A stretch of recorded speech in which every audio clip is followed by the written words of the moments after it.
சந்திரபாபுடைய படம் பார்த்தீங்கன்னா கவலை இல்லாத மனிதன் ஒன்று எடுத்தார்.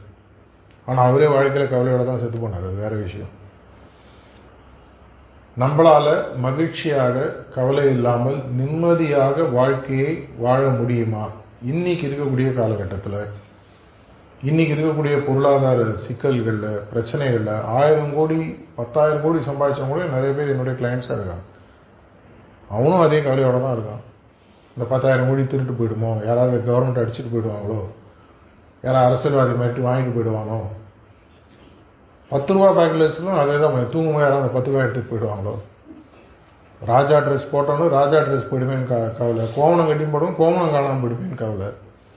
இந்த கவலையும் மகிழ்ச்சியும் இல்லாத ஒரு வாழ்க்கையை கொடுக்கக்கூடியது ஆன்மீகம். வேணும்னா 90 நாட்கள் எங்களுடைய பயிற்சியை செஞ்சு பாருங்க.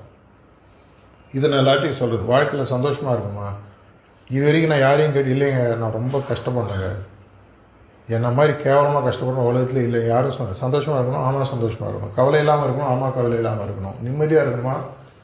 இங்கே அதுக்கு யாராவது இல்லைன்னு சொல்றவங்க இருக்கீங்களா? யாருக்காக இங்கே நிம்மதியே இல்லைங்க, ரொம்ப கஷ்டப்படுங்க, கல்யாணம் ஆனவங்க நிம்மதியே இல்லாதவங்களுக்கு அப்படின்னு இருக்கு இல்லை, எல்லாருக்குமே இருக்கணும். அப்படின்னா இதற்கு ஒரு அருமையான பயிற்சி உட்கார்ந்து நீங்க பிராக்டிஸ் பண்ணலாம்.